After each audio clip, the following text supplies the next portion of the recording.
Good day everyone. We are pleased to present our Capstone project entitled Predictive Web-Based Support System for Student Service at Pamantasan lungsod ng Pasig, a product of collaboration and innovation. Our project aims to address a student success office problem through technology-driven solution that promotes efficiency, accessibility, and user convenience. Today, we'll be sharing the objective features and overall impact of our system as well as the process behind the development. So, I am Mark Andre Datus, the leader of this Capstone group, and I am Gerald Abo. I am Romeo Jan Ador. for introduction, pamantasan ng lungsod ng Pasig have encountered difficulties in delivering efficient student services due to its manual and partially computerized process for admission, ID replacement, and certificate request. The traditional method caused long queues, delay, loss of records, and miscommunication. The lack of system to predict applicant volume led to poor resource planning and staff overload. Additionally, some applicants submitted falsified information, further hindering the university's goal of providing the fast and reliable services. So as a solution, this study, we created a web-based system for pamantasan lungsod ng Pasig to make student service faster and more efficient. It helps with tasks like admission, ID replacement, and good moral certificate requests. The system uses linear regression, a kind of data for prediction method, to predict the number of applicants and automate important steps. Because of this, the Student Success Office can work more accurately, avoid delays, and give better and quicker services to the students. So, for our statement of the problem, pamantasan ng lungsod ng Pasig encountered difficulties in delivering efficient student services due to its manual and partially computerized processes for admission, ID replacement, and certificate requests. These traditional methods cause long queues, delays, lost records, and miscommunication. The lack of a system to predict applicant volume led to poor resource planning and staff overload. So, additionally, some applicants submitted falsified information, further hindering the university goal of providing fast and reliable services. So, for our first statement of the problem, we resolved it by improving the way admission information and requirements more communicated. It offers clear instructions, it allows for digital submission of documents, and it includes features for tracking applications that leads to higher rate of application success rate.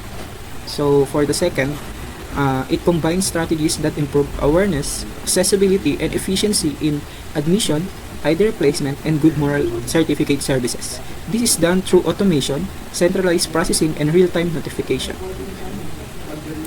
So for the solution of third problem, the predictive modeling feature uses linear regression.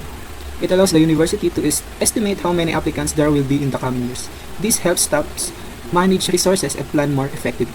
So for the fourth, the system also produces analytics and summary reports. This can guide institutional strategies, policy updates, and decision-making processes to improve service management. So for the last problem solution, our system automatically generates exam permits in a bulk for all qualified students. This automation minimizes manual encoding, reduces human error, and speeds up permit generation. It also has issuance of e-exam permits, which are sent directly to each student's registered email address in our system. They can SSO can verify the authenticity of an exam permit through the system verification, in a way of scanning the QR code. For the conclusion of our Capstone project, the main goal of our study was to develop and evaluate a predictive web-based support system for student services at pamantasan ng lungsod ng Pasig. The system was designed to simplify student processes such as admission, applications, ID replacement requests, and good moral certificate requisition. It also included a predictive feature using the linear regression algorithm to estimate the number of applicants for future academic years. The result shows that the system successfully addressed the limitations of PLP's existing manual and semi-digital processes. It improved communication, reduced delays, and provided real-time updates for both students and staff. The linear regression model achieved a coefficient of determination value of 0.86 and a mean absolute error of 160.88, showing that it can predict applicant numbers with good accuracy.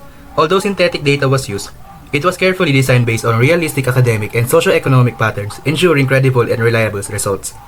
Overall, the study proved that combining automation and predictive analytics in student services significantly improves operational efficiency, accuracy, and user satisfaction.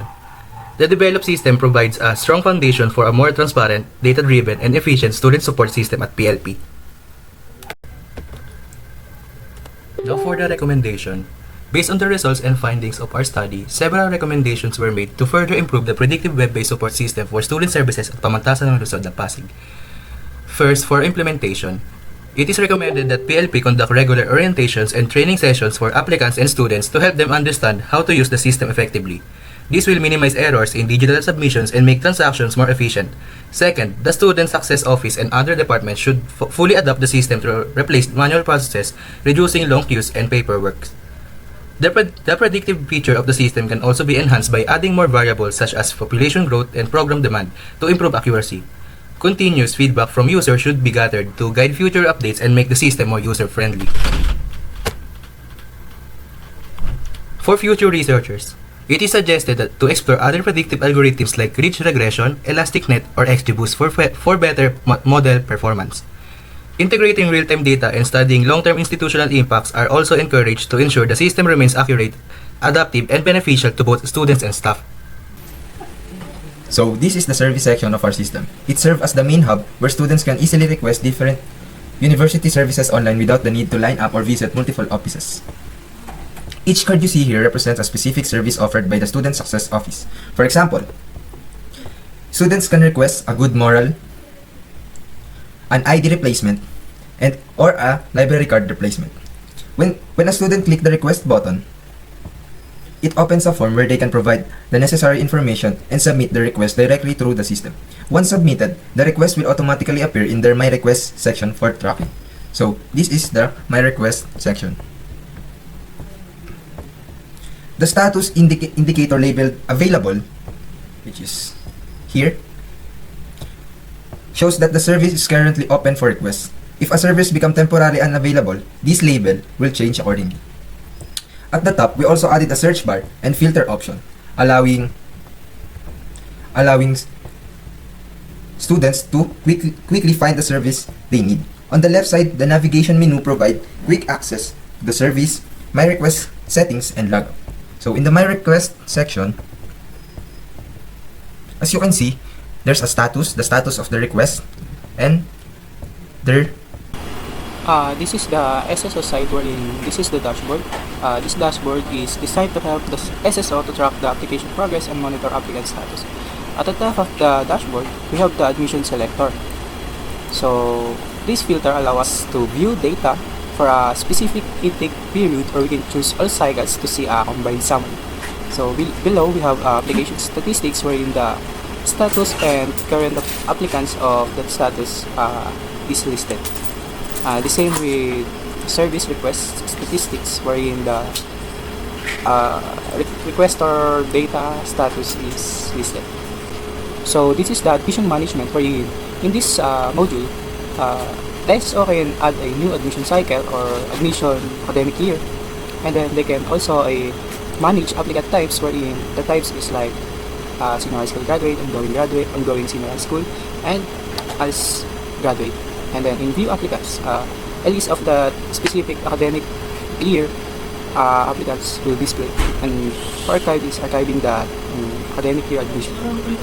So this is the exam schedule management wherein the SSO can add a new room with the floor room capacity of that room, and then SSO can view the applicants that assigned to that room.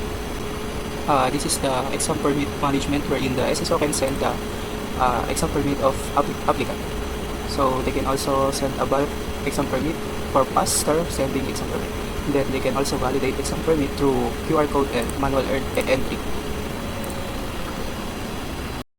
So this is the services management. SSO can add a new service and then manage. If they click this manage service, they can add a input field like text, file, date, pickup. So if they click this view, the requester of that service will display. Then if they click this update, the service will update, and then if they click this disable, the services will become unavailable. And now for the choose your application type page is students can be choose what type of applicant he is or she is. For example, is ALS graduate, ongoing HSS, or HSS graduate. But admin can add another type of applicant or type of student if PLP decided to add it too. And for my application page. And now for the my application page. As you can see here, there is a table shown in this page. The table contains number, type, academic year, status, remarks, and actions. This icon right here can view the documents submitted by the applicants, and this icon right here will be enabled once the remarks are need to update or add.